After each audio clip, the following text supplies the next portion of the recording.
Hello दोस्तों, स्वागत है आपका हमारे यूट्यूब चैनल मरीन वर्ल्ड में। दोस्तों, आज के इस वीडियो में मैं आप लोगों को बताऊंगा मेडिकल रिप्रेजेंटेटिव यानी कि एमआर कैसे बने और इससे जुड़ी संपूर्ण जानकारी आप लोगों को दूंगा। दोस्तों, वीडियो में आगे बढ़ने से पहले मैं आपसे रिक्वेस्ट करना चाहूँगा कि अगर आपने अभी तक इस चैनल को सब्सक्राइब नहीं किया है तो इसे ज़रूर सब्सक्राइब कर लीजिएगा और अगर वीडियो अच्छा लगे तो इसे शेयर ज़रूर कीजिएगा। तो चलिए दोस्तों, इस वीडियो को स्टार्ट करते हैं। दोस्तों, आज के दौर में चिकित्सा क्षेत्र सबसे बड़ा और बढ़ता हुआ उद्योग बन गया है, इसलिए इस मेडिकल फील्ड में कैरियर बनाने के लिए ढेरों विकल्प मौजूद हो गए हैं। इस बढ़ते उद्योग को देखते हुए इस दौर में अधिकांश युवा मेडिकल फील्ड में कैरियर बनाने का सपना देखते हैं, जिसमें वे मेडिकल क्षेत्र में मेडिकल रिप्रेजेंटेटिव यानी कि एमआर बनने की ख्वाहिश रखते हैं, क्योंकि आज के समय में कई युवाओं ने एमआर के क्षेत्र में अपना कैरियर बनाया है। अगर आपका भी मेडिकल क्षेत्र में मेडिकल रिप्रेजेंटेटिव यानी कि एमआर बनने का सपना है तो इस वीडियो में हम आपको बताएंगे कि मेडिकल रिप्रेजेंटेटिव कैसे बने, इसके लिए योग्यता क्या होनी चाहिए और उपलब्ध कोर्सेज कौन कौन से हैं, और इससे जुड़ी संपूर्ण जानकारी आपको इस वीडियो में देने वाले हैं। अगर आप भी मेडिकल क्षेत्र में कैरियर बनाना चाहते हैं तो इस वीडियो को अंत तक जरूर देखिएगा।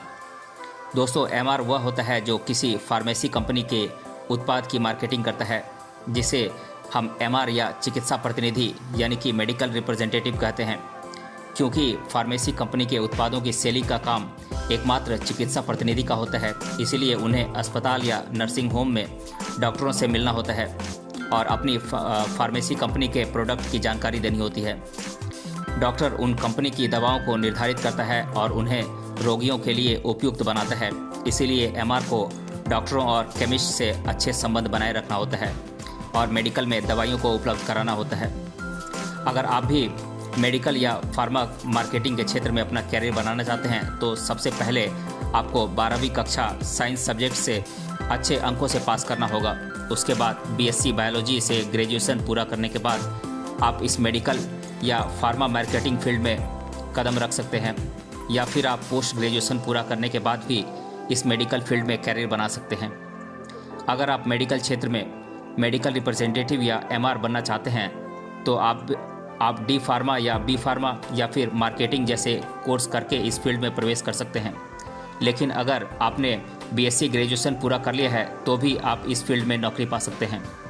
लेकिन कुछ फार्मा कंपनियां एमआर या मेडिकल रिप्रेजेंटेटिव के लिए डी फार्मा या बी फार्मा जैसे कोर्स करने वाले उम्मीदवारों को ही नियुक्त करती हैं। लेकिन आप चाहें तो बीएससी ग्रेजुएशन के बाद भी मेडिकल रिप्रेजेंटेटिव बन सकते हैं। बस इसके लिए आपकी इंग्लिश परफेक्ट होने के साथ साथ कम्युनिकेशन स्किल्स और प्रेजेंटेशन स्किल तथा मार्केटिंग स्किल्स बेहतर होनी चाहिए। यदि आप में ये सभी गुण हैं तो आप इस चिकित्सा क्षेत्र में मेडिकल रिप्रेजेंटेटिव के रूप में नौकरी पा सकते हैं।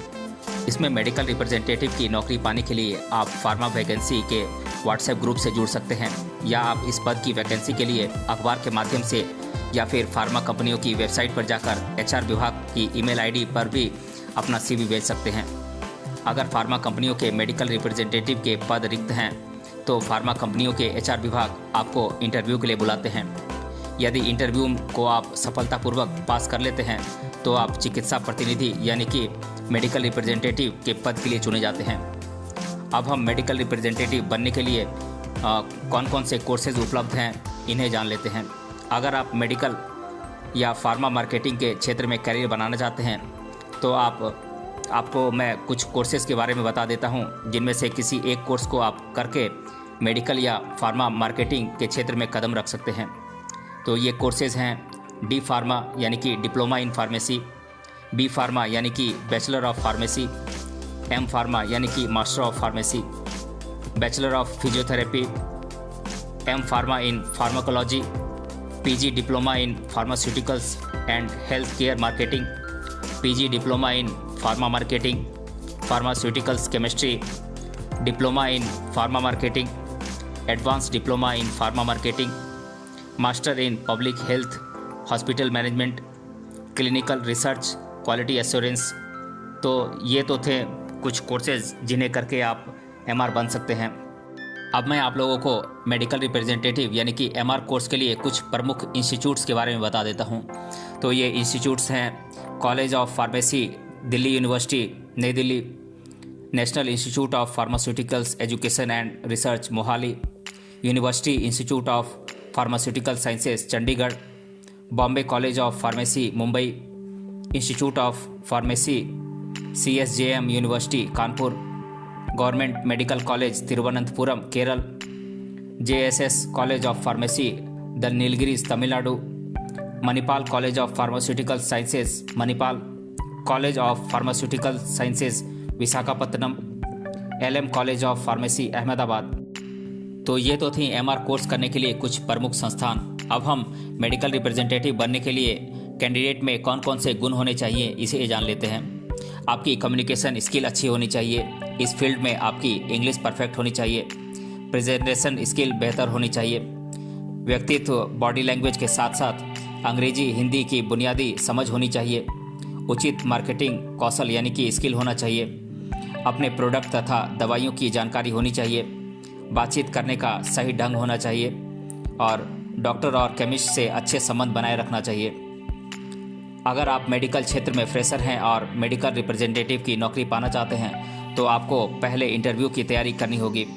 आपके जानकारी के लिए बता दें कि इंटरव्यू में जाने से पहले कंपनी की प्रोफाइल तथा उस कंपनी के उत्पाद और बीमारी के बारे में जितना हो सके जानकारी हासिल कर लें, क्योंकि इंटरव्यू में आपसे दवाओं से जुड़े कई सवाल पूछे जा सकते हैं। इसीलिए आपको पहले से तैयारी कर लेनी चाहिए और बिना किसी डर के इंटरव्यू में पूछे गए सवालों का सही जवाब देना चाहिए।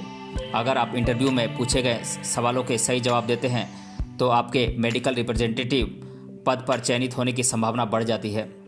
यदि आप फार्मेसी कंपनियों में कार्यरत होते हैं तो आपको कौशल विकास प्रशिक्षण प्रदान किया जाता है, यानी कि स्किल डेवलपमेंट प्रोवाइड किया जाता है। और प्रशिक्षण में आपको एनाटॉमी, फिजियोलॉजी, फार्माकोलॉजी, सेल्समैनशिप आदि का प्रशिक्षण मिलता है।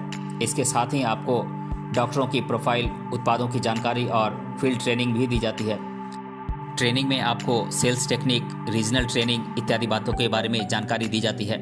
लेकिन शुरुआत में आपको इस क्षेत्र में सीनियर मेडिकल रिप्रेजेंटेटिव के अधीन रहकर काम करना होता है। अब हम मेडिकल फार्मा मार्केटिंग में जॉब अपॉर्चुनिटीज़ के बारे में जान लेते हैं। तो दोस्तों मैं बता दूं कि मेडिकल फार्मा मार्केटिंग में ढेरों जॉब के विकल्प हैं, जैसे कि market research analyst, sales and marketing department, hospital pharmacy, medical dispensing store, analytical chemist, research agencies, pharmacist, clinical pharmacy, technical pharmacy, medical representative, clinical researcher, education institute, medical writer, regulatory manager, health centres इत्यादि ढेर सारे job opportunities के विकल्प होते हैं medical pharma marketing के क्षेत्र में। अब मैं आप लोगों को मेडिकल फार्मा मार्केटिंग के क्षेत्र से जुड़ी कुछ प्रमुख कंपनियों के बारे में बता देता हूं। ये प्रमुख कंपनियां हैं सिप्ला, गैलेक्सो, रैनबैक्सी, सन फार्मा, फाइज़र, पिरामल, निकोलस इत्यादि कुछ प्रमुख कंपनियां हैं मेडिकल फार्मा के क्षेत्र में। इन कंपनियों के अलावा भी कई ऐसी कंपनियां हैं जहां आप फार्मा मार्केटिंग के क्षेत्र में कैरियर बना सकते हैं। बात करें MR के वेतन की तो MR का प्रारंभिक वेतन लगभग 15,000 से 20,000 रुपये तक आसानी से मिल जाता है। लेकिन आपको अगर कुछ वर्षों का अनुभव है तो अनुभव के तौर पर 25 से 30,000 रुपये तक सेल्स टारगेट पूरा करने पर आपको इंसेंटिव TADA कटकर मिल जाता है। तो दोस्तों आज के इस वीडियो में हमने जाना मेडिकल रिप्रेजेंटेटिव कैसे बने और इस क्षेत्र से जुड़ी संपूर्ण जानकारी मैंने आप लोगों को दी है। दोस्तों अगर ये वीडियो आपको अच्छा लगा है तो अपने फ्रेंड्स तक इसे ज़रूर शेयर करें और हमें कमेंट बॉक्स में कमेंट करके बताएं कि ये वीडियो आपको कैसा लगा। मिलते हैं अगले वीडियो में किसी अन्य टॉपिक के साथ। तब तक के लिए धन्यवाद।